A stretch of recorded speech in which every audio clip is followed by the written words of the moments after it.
제8호 태풍 프란시스코가 한반도를 향해 북상하고 있습니다. 현재 예상 경로대로 이동한다면 경남 대부분 지역이 6일부터 태풍의 직간접 영향권에 들겠습니다.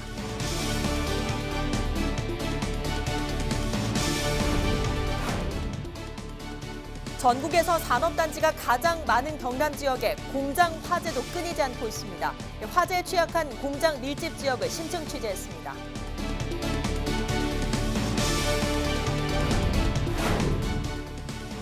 일본의 무역 보복 조치로 올여름 일본 여행 취소 분위기가 고조되고 있습니다. 이런 가운데 통영에서는 바다 위 워터파크로 국내 관광객 유치에 발벗고 나섰습니다.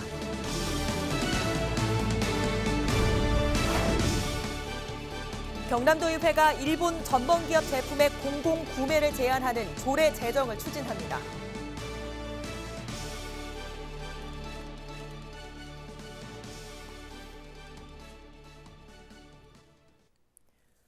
시청자 여러분 안녕하십니까? 헬로티비 뉴스 경남입니다.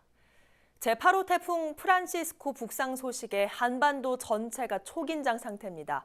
현재 예상 경로대로 태풍이 이동한다면 경남 대부분 지역이 6일부터 태풍의 직간접 영향권에 들 것으로 보입니다. 자세한 태풍 전망 김수정 기자가 보도합니다. 제8호 태풍 프란시스코가 한반도를 향해 북상 중입니다. 시속 30km 안팎의 속도로 이동 중인 태풍은 크기는 작지만 강한 비바람을 몰고 올 것으로 전망됩니다. 화요일 오후 여수와 통영 부근 해상까지 접근해 내륙을 관통한 뒤 수요일쯤 동해로 빠져나갈 것으로 보입니다. 현재 예상대로면 태풍의 길목과 위험 반원인 오른쪽에 위치한 경남 대부분 지역에서 피해가 우려됩니다. 경남 지방은 6일 밤부터 7일 새벽까지 강한 바람과 많은 비가 올 것으로 전망이 됩니다. 이번 비의 예상 강수량은 50에서 150mm, 많은 곳은 남해안 지방 200mm 이상 오는 곳이 있겠으니 태풍의 직간접 영향권에 드는 경남도는 일찌감치 비상 대응 체제에 들어갔습니다. 도는 침수 위험 지역인 마산구항의 방제 언덕 등을 찾아 현장 점검에 나섰습니다. 또 행정안전부 장관 주재로 열린 태풍 대비 영상회의에서 사전 조치 등을 보고했습니다. 현재 담당 공무원과 이장이 2인 1조로 돼서 전 침수 우려 지역에 대해서는 사전 경계를 하고 있습니다. 그래서 사전 경계 활동을 더욱더 강화를 하고 위험 징후가 감지가 되면 신속히 주민 대피를. 프란시스코보다 더 강력한 태풍이 될 것으로 보이는 제9호 태풍 레끼마는 이번 주 후반쯤 정확한 경로가 나올 것으로 보입니다. 두 태풍 모두 주변 기압계에 따라 이동 경로가 매우 유동적인 만큼 발표되는 최신 기상 정보를 자주 확인하시기 바랍니다. 헬로티비 뉴스 김수정입니다.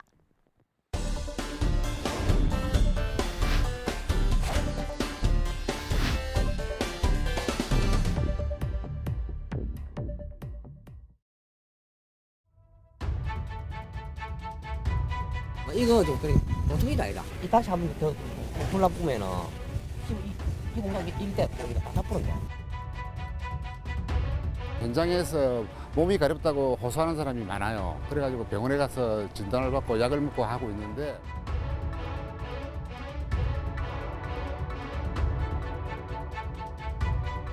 전국에서 산업단지가 가장 많은 곳이 바로 경남 지역입니다. 그만큼 이 공장들이 자주 화재에 노출될 수밖에 없는 이유가 있는데요. 지금부터 그 이유를 현장 점검 360도에서 짚어봤습니다.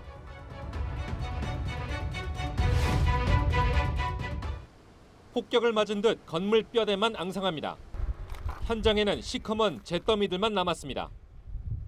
2달 전 이곳 플라스틱 공장에서 불이 나면서 공장 건물 7개 동이 모두 탔습니다. 지금도 중장비들을 동원해서 타다 굳어버린 이 폐기물들을 한창 치우고 있는데요. 아직도 이 처리하지 못한 화재 폐기물들이 곳곳에 산처럼 쌓여 있습니다. 불이 주변 공장까지 덮치면서 9억 5천여만 원의 재산 피해가 났습니다. 모두 공장들이 가까이 붙어 있어 피해가 컸습니다. 자연발화로 저희가 그 국가수 검증했을 때도 자연발화로. 길 건너편에서 인쇄 공장을 운영하는 조모 씨는 지금도 가슴을 쓸어내립니다. 화재 당시 플라스틱 불똥이 인화성 물질인 잉크를 보관한 창고까지 날라온 겁니다. 재빨리 대응하면서 그나마 큰 화를 면했지만 창고 절반 정도가 탔습니다. 냄새와 그다음에 가루 그리고 몸이 특히 가려워요. 계속 비가 오면은 침수물이 생겨가지고 낙동강으로 흘러가면은 식수오염도 될 거는 뻔한 사실이거든요. 조 씨 회사 옆의 한 기계 공장도 겨우 큰 화를 피했습니다. 화재가 난 공장과 바로 붙어 있다 보니 불이 옮겨 붙을 수밖에 없었지만 화재 당시 바람이 방패 역할을 해주면서 앞마당에 쌓아놓은 자재들만 조금 탔습니다. 그때 바람이 도왔지. 바람이 이쪽으로 안 하고 옆으로 빗나갔지. 이래. 김해시 건축 조례로 정하고 있는 공장 건물과 옆 대지 경계선 간 최소 이격거리는 1.5m. 건물과 건물 사이로 계산하면 3m밖에 안 됩니다. 그 사이에 도로가 끼어 있다 하더라도 최소 이격거리는 6m로 늘어날 뿐입니다. 바람이 조금이라도 분다면 주변 일대가 순식간에 불에 탈 수밖에 없습니다. 그나마 조례를 지킨 곳은 상황이 낫습니다. 인근의 또 다른 공장 밀집 지역. 공장 건물 두 곳이 담벼락 하나를 사이에 두고 서로 붙어 있다시피 합니다. 그 안에서 양팔을 벌렸더니 한쪽 팔은 마저 다 펴지도 못할 정도입니다. 두 건물 간의 폭이 1.5m도 안 됩니다. 위에서 내려다보면 이런 상황은 더 여실히 드러납니다. 다닥다닥 붙어있는 공장들이 끝도 없이 펼쳐집니다. 이런 상황에서 공장 외벽은 화재에 취약하기만 합니다. 2005년 7월부터는 모든 공장이 불에 잘 타지 않는 난연 제품을 사용해야 합니다. 하지만 많은 공장들이 불이 붙기 쉬운 일반 재질의 샌드위치 패널이 사용됩니다. 상대적으로 가격이 저렴하기 때문입니다. 특히 관련법 이전에 지어진 공장과 창고들은 난연 제품을 사용할 의무가 없기 때문에 대부분이 샌드위치 패널을 사용할 수밖에 없습니다. 실제 지난해 경남 지역의 샌드위치 패널 공장의 화재 건수는 319건입니다. 전국에서 경기, 경북 다음으로 많은 수치인데 최근 8년 동안 순위가 같았습니다. 하지만 샌드위치 패널로 된 공장 현황조차 파악이 안 되고 있는 것이 현실입니다. 스티로폼 같은 경우는 100도씨 이내에서 녹기 시작을 하기 때문에 이미 100도씨 이내에서 녹는다는 것은 이미 불완전 연소를 하면서 얘들이 타기 시작한다는 얘기죠. 우리가 소방차가 출동해서 물을 뿌리더라도 내부로 물이 들어가지 않기 때문에 진화하기가 굉장히 어려운 것이 지금 현실입니다.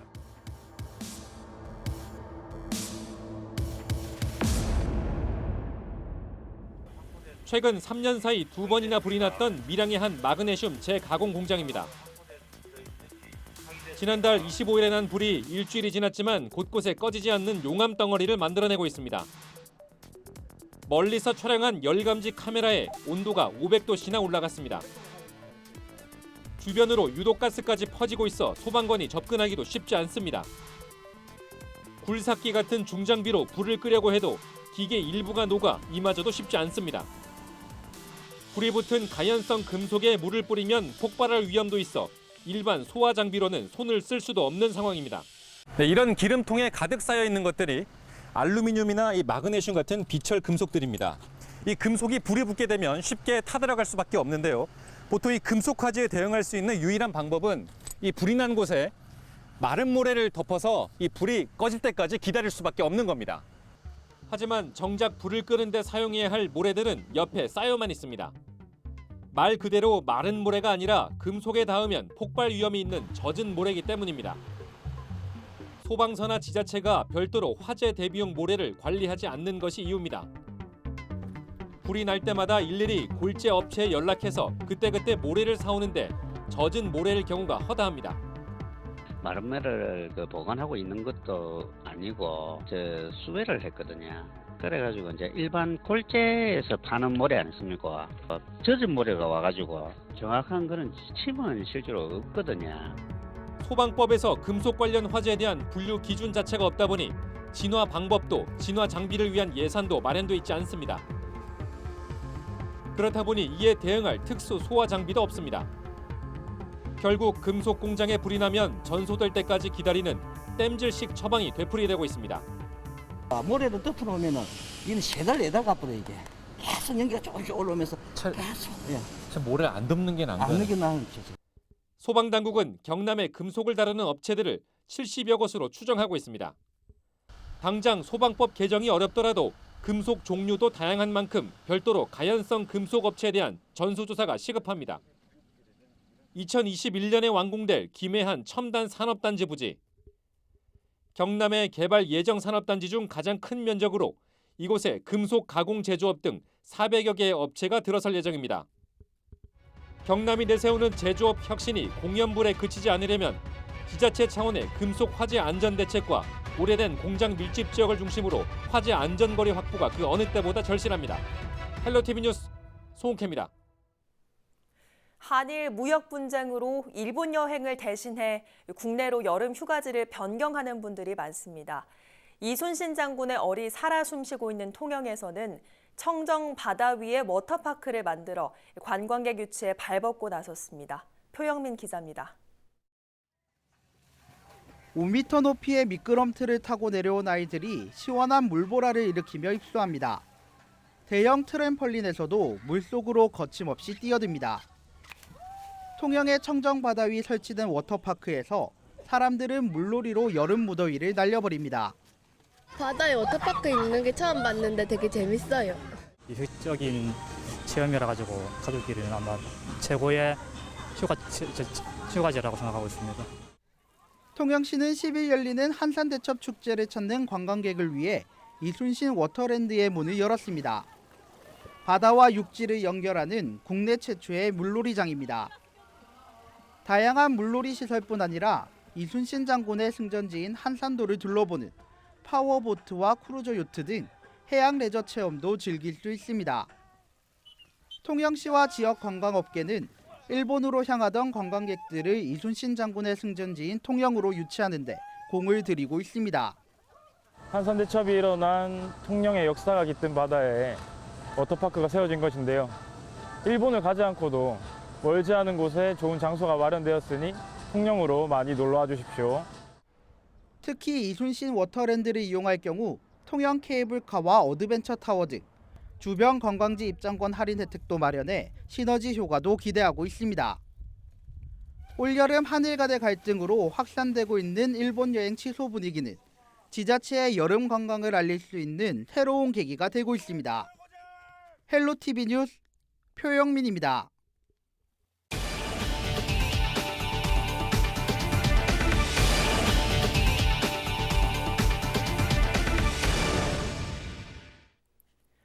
경남도의회가 일본 전범기업 제품의 공공구매를 제한하는 조례 제정을 추진합니다. 더불어민주당 김진기 도의원은 지자체 등이 노력하는 문화 조성이 필요하다며 경남도와 경남도교육청에 일본 전범기업 제품 공공구매 제한 조례안을 동시에 발의했습니다. 조례안은 경남도와 산하기관, 도의회, 도교육청과 각급 학교 등이 대상으로 기본계획 수립 시행, 전범기업 실태 조사 등의 내용이 담길 예정입니다. 일본의 백색 국가 제외 결정에 따라 기계산업 분야가 밀집한 창원시의 대응도 빨라지고 있습니다. 창원시는 5일 시청 시민홀에서 경제 살리기 대책 보고회를 열고 무역 피해 신고 지원센터 설치와 700억 규모의 긴급 경영시설 자금, 지방세 감면 등의 대책을 발표했습니다. 또 기계산업 분야 자립을 위해 핵심 부품의 국산화 연구에 적극 나서는 한편 재료연구소의 연구원 승격 등 중장기 대책도 추진한다고 밝혔습니다. 창원 지역은 국내 전체 공작기계 생산의 70%를 담당하고 있지만 핵심 부품의 90% 이상을 일본에서 수입하고 있어 부품 조달 차질에 따른 악영향이 우려되고 있습니다. 거제 한 공중화장실에 신생아를 버린 혐의로 30대 여성이 경찰에 붙잡혔습니다. 거제경찰서는 지난 2일 오후 7시쯤 거제 한 마을 인근 공중화장실에 신생아를 유기한 혐의로 35살 A씨를 불구속 입건했다고 밝혔습니다. 아기는 다행히 지나가던 행인이 발견해 병원으로 이송되면서 생명에는 지장이 없는 것으로 알려졌습니다. 경찰은 주변 CCTV 분석을 통해 A씨를 특정해 검거했다며 친모 확인을 위해 5일 국과수에 감정을 의뢰했다고 밝혔습니다. 창원시가 최근 피트 공간 불법 확장 공사 중 인명사고가 발생한 아파트에 대해 전수조사를 벌입니다. 창원시는 경찰, 아파트 관리소와 함께 민관합동조사반을 꾸리고 경비실 입구에서부터 불법 확장 공사가 의심되는 차량의 진입을 차단합니다. 또 아파트 CCTV를 분석해 자재반 출입을 확인하는 한편 하루 한 번 순찰을 강화해 위법 행위가 적발된 세대를 강력하게 조치한다고 밝혔습니다. 해당 아파트는 지난 7월 진행한 창원시의 현장 조사에도 14세대가 적발돼 원상복구 명령을 받았으며 불법 확장 공사를 시행한 6개 인테리어 업체가 고발됐습니다. 경남 환경단체가 제방공사로 환경부가 지정한 1등급 습지인 창녕 대복늪이 훼손됐다며 환경영향평가 제작성을 요구하고 나섰습니다. 경남 환경운동연합은 5일 기자회견을 열고 환경영향평가법 절차에 따라 진행된 개발 사업이 불법으로 드러났고 이로 인해 창녕의 1등급 습지가 파괴됐다고 주장했습니다. 이어 환경영향평가가 거짓 부실임이 확인됐으므로 환경영향평가서를 다시 작성해 주민 안전과 대복늪 보전 대안을 제시하라고 촉구했습니다. 한편 대복늪 제방공사는 지난 2014년 자연재해 위험지구 개선지구로 지정된 창녕군 장마면 대복리 일대에 제방과 배수 펌프 시설 등을 설치해 침수 피해를 막는 사업입니다. 우리 지역 인사 동정입니다. 박종훈 경남도 교육감은 6일 오전 9시 학교 정책국 부서장 회의에 참석합니다.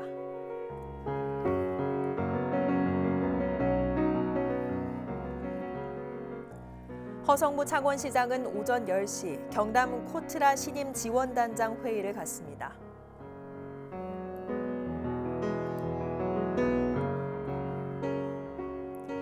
변광용 거제시장은 오후 5시 임시정부 수립 100주년 기념 만세 플래시몹 출정식에 참석합니다.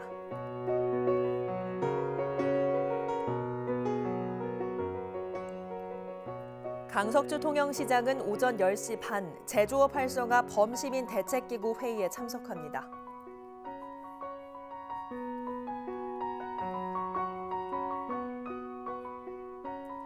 조근재 하만 군수는 정오에 읍면 이장협의회 소통간담회에 참석합니다.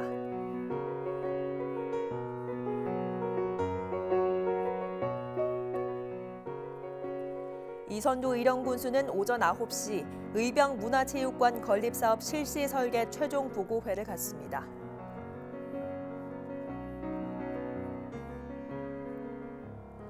문준희 합천군수는 오전 11시 제74주기 원폭 희생자 추모제에 참석합니다.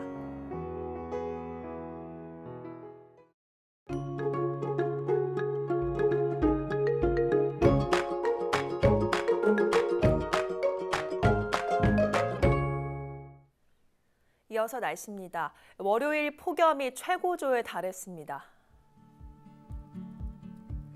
볕이 강하게 내리쬐며 월요일 한낮에는 함안과 밀양 36도, 양산은 35도까지 올랐는데요. 다행히 더위의 기세는 화요일 태풍의 영향을 받으면서 한풀 꺾이겠습니다.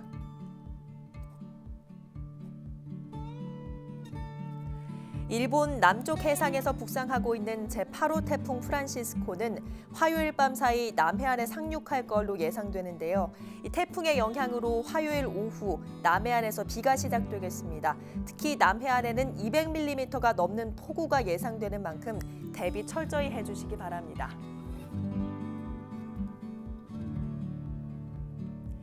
비는 수요일 오후까지 이어지겠고요. 이후로는 다시 맑은 날씨가 이어지며 기온도 오름세를 보이겠습니다.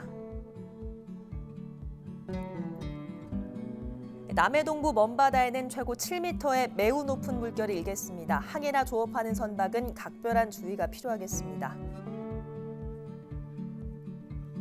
외출하실 때는 작은 우산을 꼭 챙겨주시고요. 많은 양의 비가 예보돼 있는 만큼 산사태나 축대, 붕괴 등 비 피해 없도록 꼼꼼한 점검이 필요하겠습니다. 오늘 뉴스는 유튜브 채널 CJ 헬로 경남방송에서 다시 보실 수 있습니다. 이상으로 뉴스를 마칩니다. 저희는 늘 지영민 곁에 있겠습니다. 고맙습니다.